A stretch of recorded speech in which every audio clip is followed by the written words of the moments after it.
we have today a special event also, besides my crown, of course, but something else that happened some years ago. And Kyle, I want you to tell about it, please.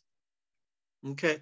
Well, in Canada, if you're 100 years old, you can request through your local member of parliament, similar to like an American congressman, a telegram of greeting from the Queen.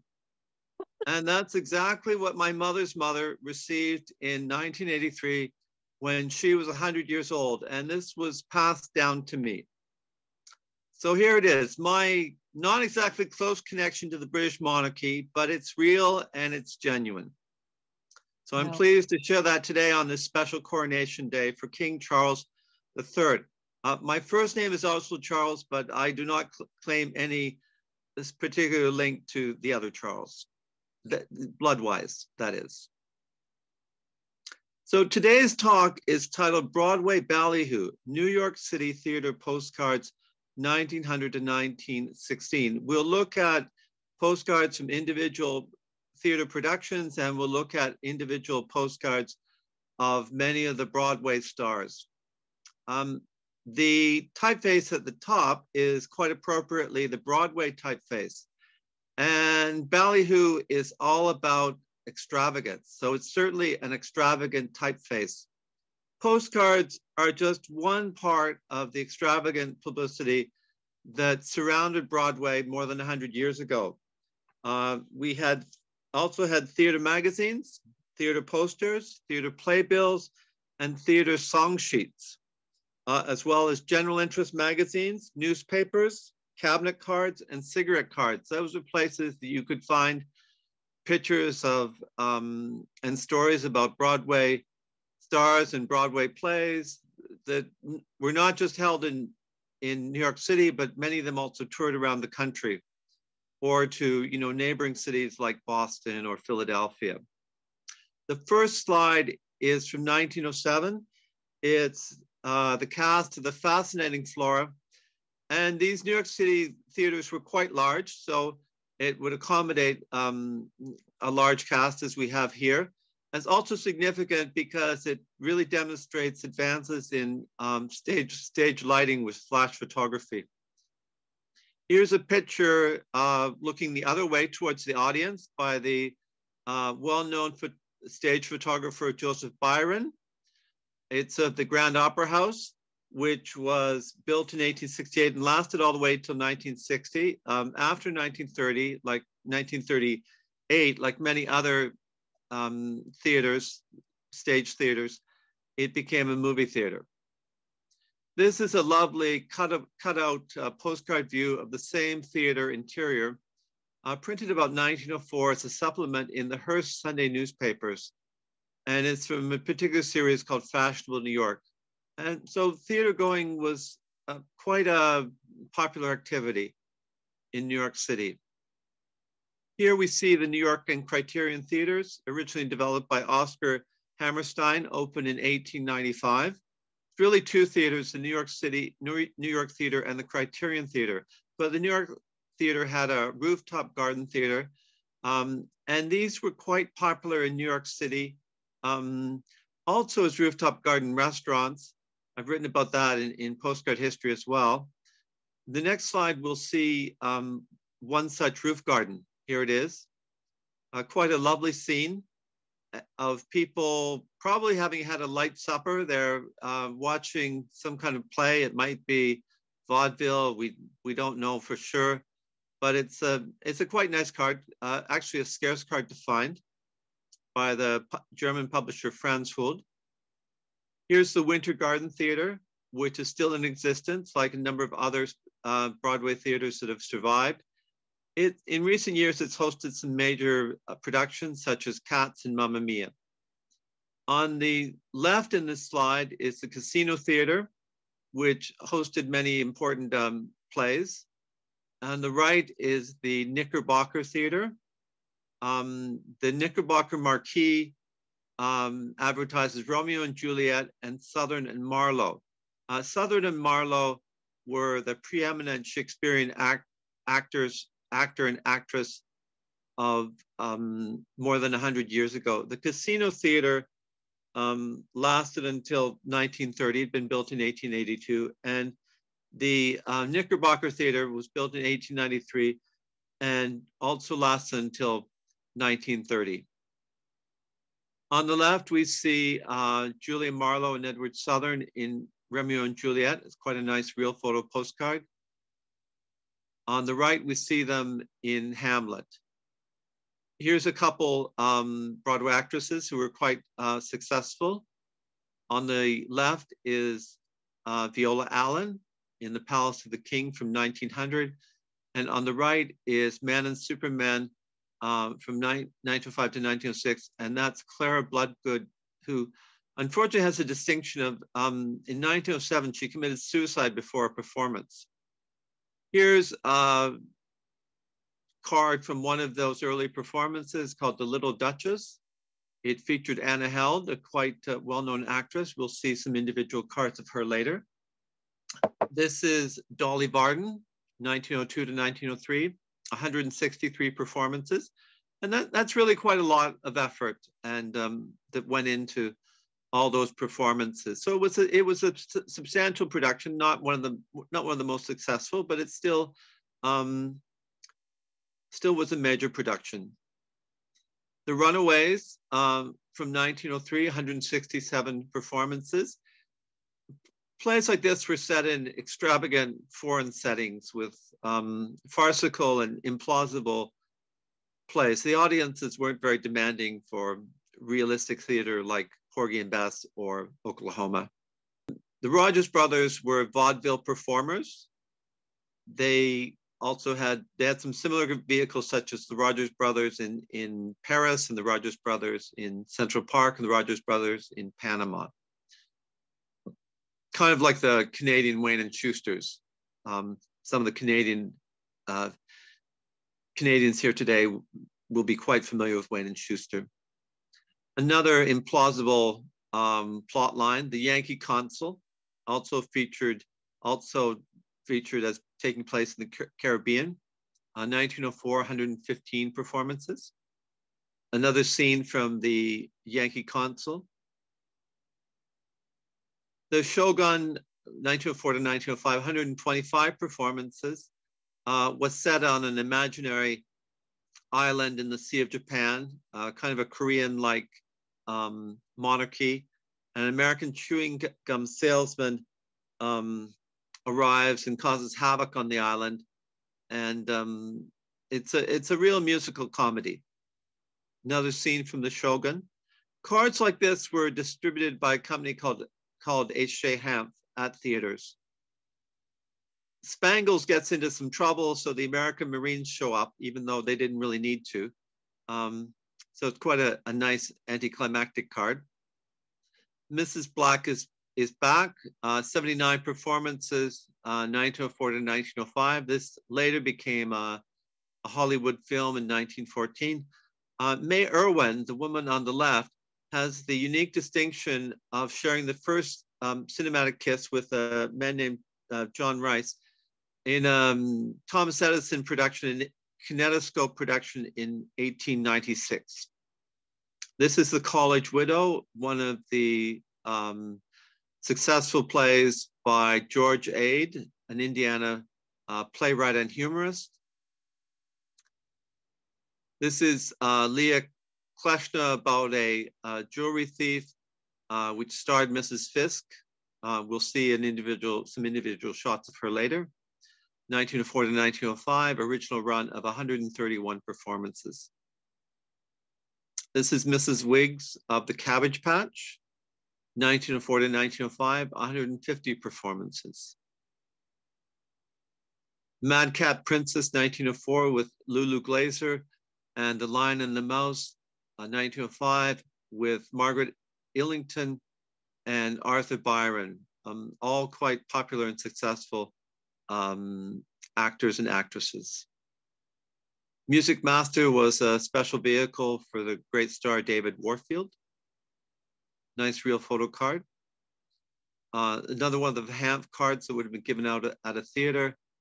Appears to be from a performance on March 9th, 1905.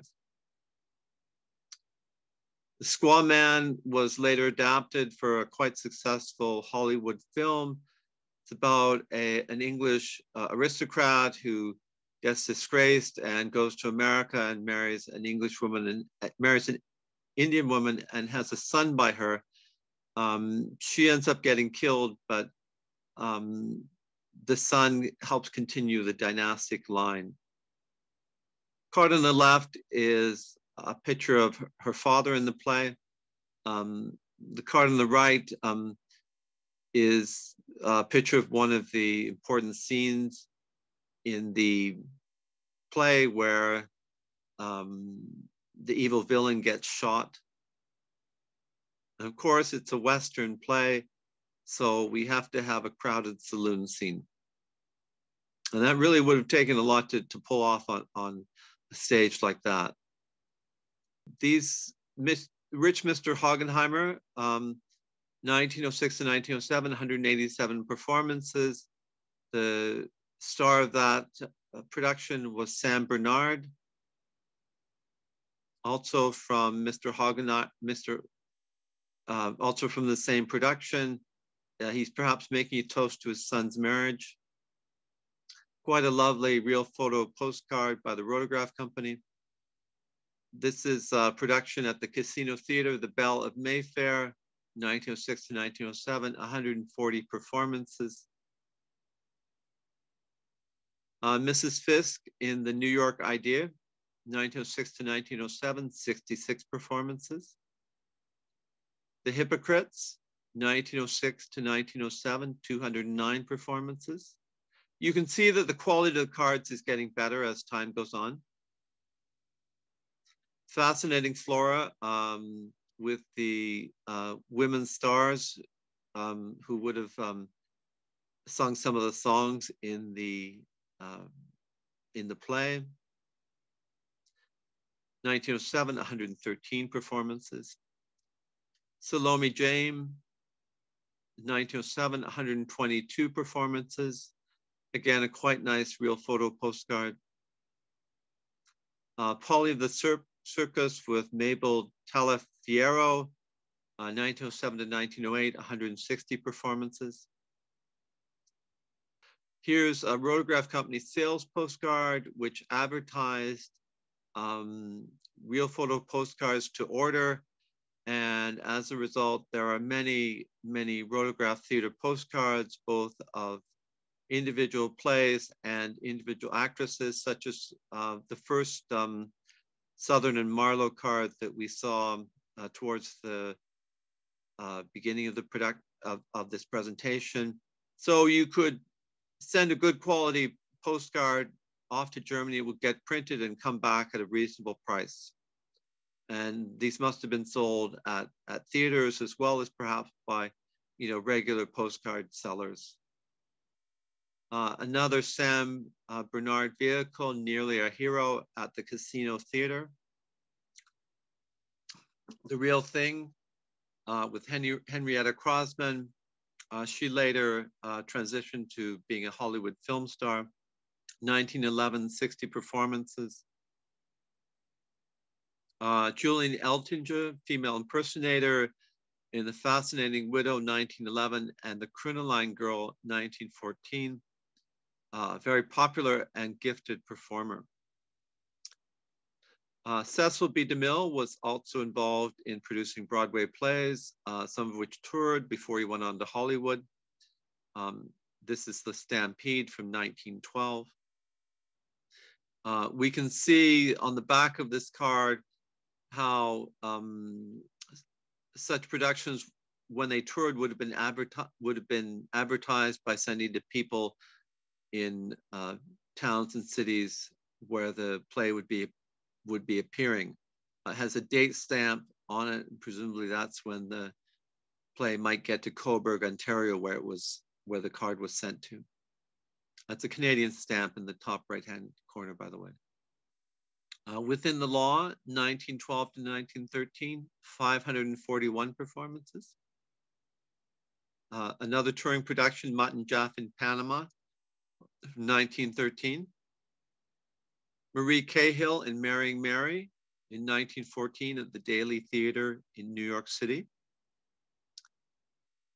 Of course, there was off-Broadway entertainment in the form of cabarets and orchestras at various Broadway restaurants. These are the cabaret performers at the Garden Restaurant on Broadway around 49th or 50th Street. Quite a lovely real photo postcard, one of the gems in my collection. Here's the orchestra at Churchill's Restaurant, which I think was at Broadway and 49th Street, quite a large restaurant that later on became a Chinese restaurant after Prohibition. Of course, there's celebrity endorsements. Here are two opera stars promoting the auto piano, which was a form of player piano.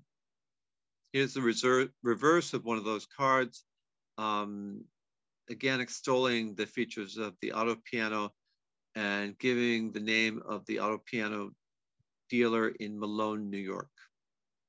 Here's a couple individual cards of the actresses that have been referred to. On the left is Julia Marlowe.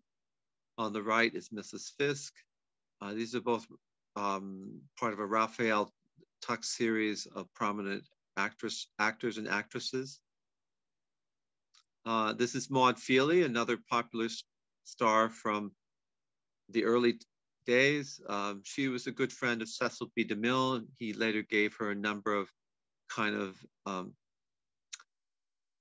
small roles in some of his Hollywood films. The card on the left is a Tuck card with the letter F for Feely. The card on the right is a Rotograph Company card, but it's a picture by Burr McIntosh, who was a theater photographer and also had his own magazine about theater life. This is Anna Held, who was quite a beauty in her own right. The card on the left is a French card, and the card on the right is another Rotograph card.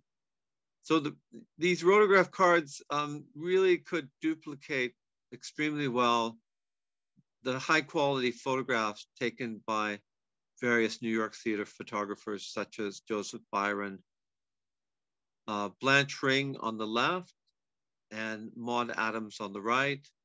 Maud Adams is remembered quite well today. I'm actually part of a Facebook group that commemorates her theater work. She's quite beloved, still quite beloved today. Sarah Truax, an American actress. You can see a black and white version on the left of the card on the right. The card on the right is part of a quite lovely series by the Bamforth Company of American and British actresses. Billy Burke and Mary Mannering in the same Bamforth Company series.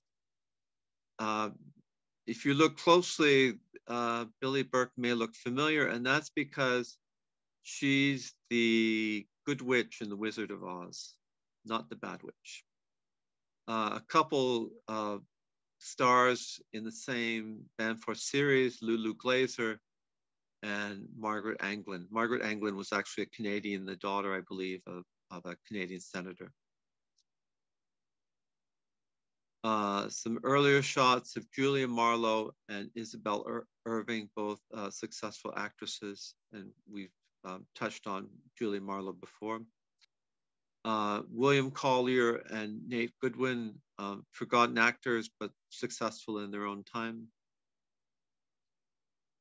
Wilton Lackey and Robert Mantell. Robert Mantell was a prominent Shakespearean actor. Canadian Will Caulcard from the Warwick and Rudder Company in Toronto, addressed to a bookseller and stationery store in Victoria, British Columbia, to advertise their series of celebrated actors and actresses. So we'll see a number of those Warwick cards in the following slides. These are Warwick and Rudder cards, Lulu Glaser and Isabel Irving, Francis Wilson and John Drew, John Drew is part of the Barrymore family of actors and actresses, the kind of an acting dynasty. So this is the final slide. Motion pictures greatly lessened the appeal of live theater. They were popular and made a lot of money for film companies, and gradually stage theaters were either converted to movie theaters or movie theaters were built specifically for movies.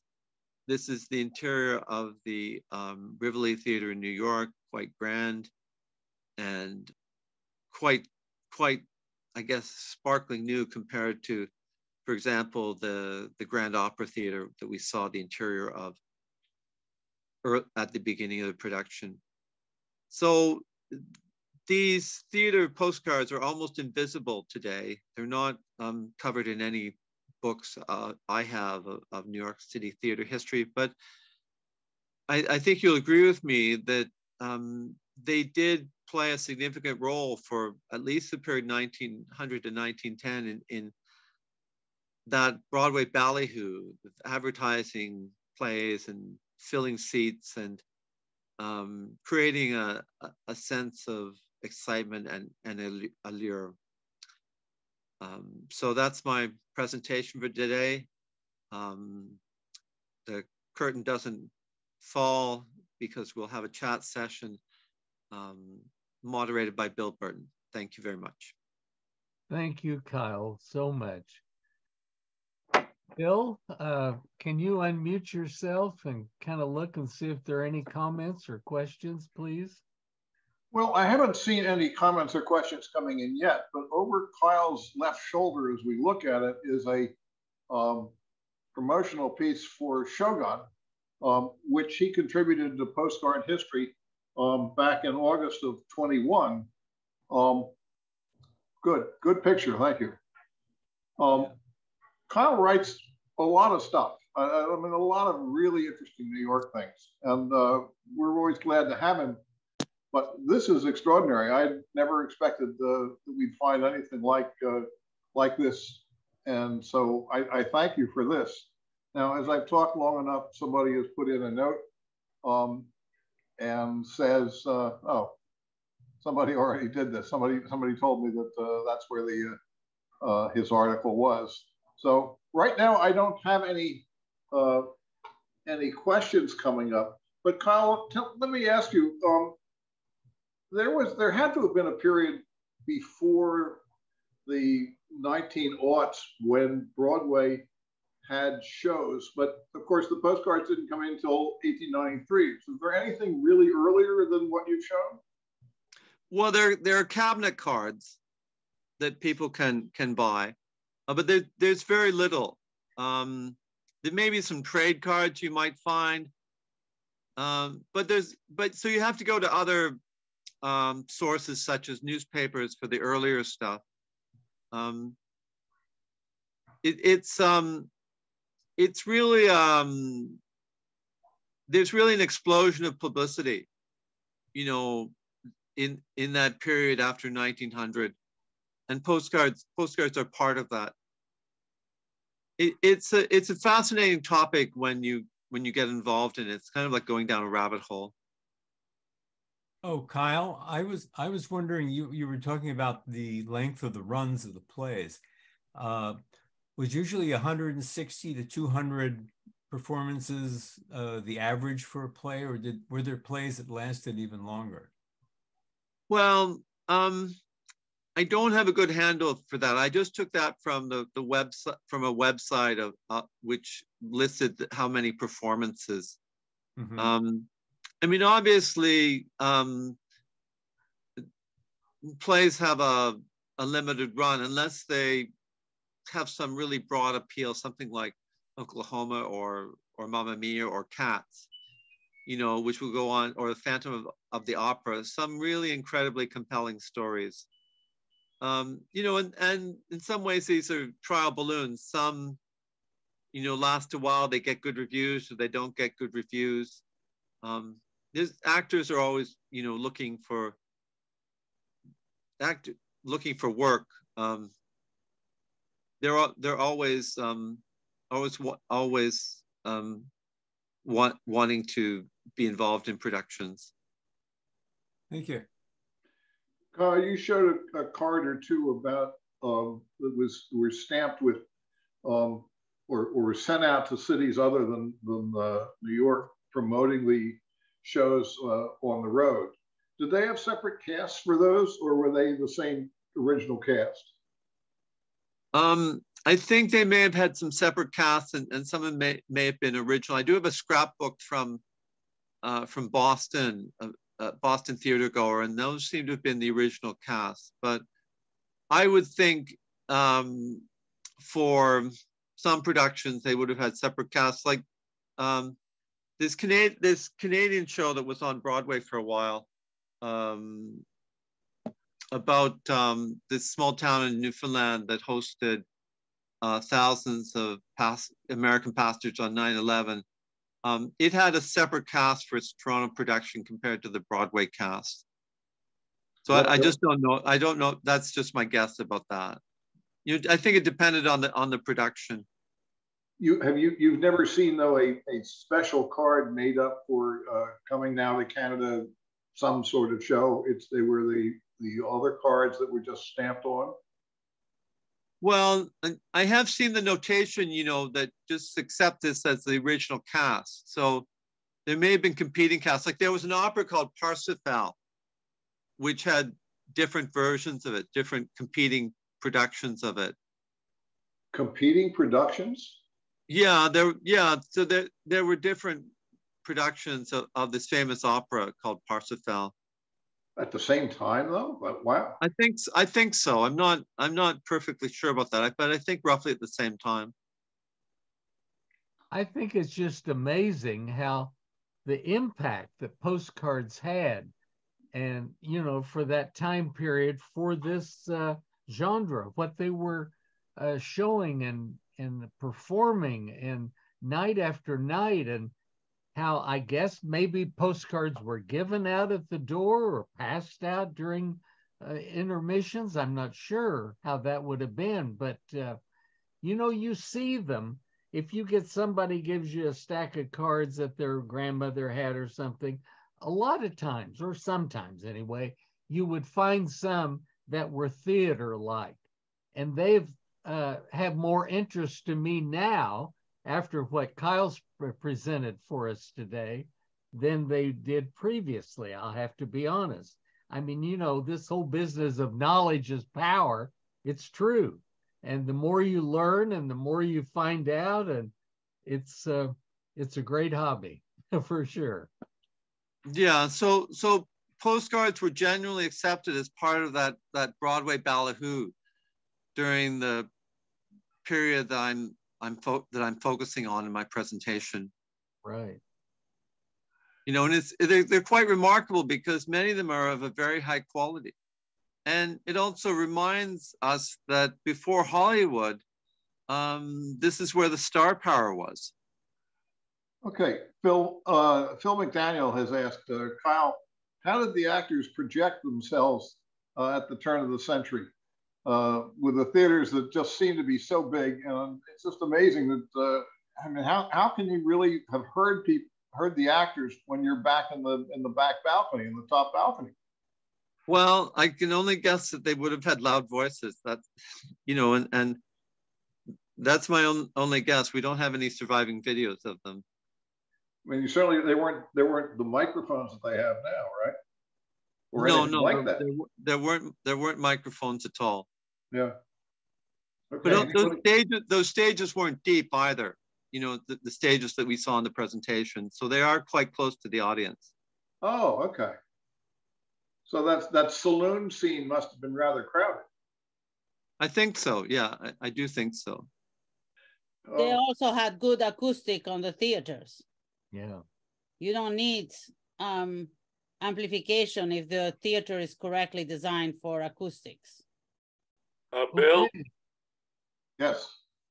I would suggest next time Hal comes on full screen, somebody get your phone and take a picture of him as King Ottaway, that we inaugurated as the king of the Wichita Postcard Club today, and put out a card for King Ottaway. I think that would be very historic, and yeah, he's on there right now. So if Hal would look straight, we get our cameras out and record this for history of King Ottaway. How does that crown flash, or is it just lighting when it jumps back and forth? Oh, it's jewels. That's what they are. Okay. We're talking about National Postcard Week, and this is my card. Okay, it's the Queen and me in 1993, 30 years ago. This was my National Postcard Week postcard. Anyway, it's been fun. I can't believe 30 years.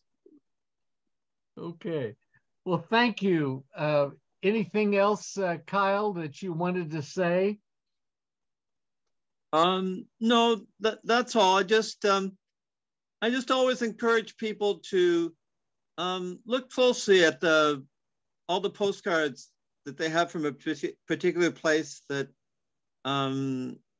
they come from or that they admire, and think about, what are the unusual topics, or what did people really enjoy doing from that particular time or that particular place, and find some unusual avenues to investigate, such as I did with this theater presentation. Postcards really are a fascinating topic. Oh, Kyle, when did Playbill start? Was there Playbill back during this period of time? Well, there are versions of playbills. Certainly I've seen them for Boston theaters. I don't know when the current playbill for New York theaters started. Because I can see where some of the cards, the photographs could have been used on the cover of playbill or in. Well, there were theater magazines where they were used as well. And that helped promote the plays. And those are fascinating images. Really seeing people who are long gone now, who were the great actors of the time. Yeah, and Hollywood kind of overshadows all of this, unfortunately. Well, thank you, Bill, and thank you, everybody. This has been fun. We're pleased to have Kyle here today and just to be a part of it. And thank you, Bill, for fielding the questions and being here to help us as well. Okay. Thank you, Kyle. Oh, you're most welcome. Thank you, Thanks, Kyle, everybody. Bill, Alan, everybody.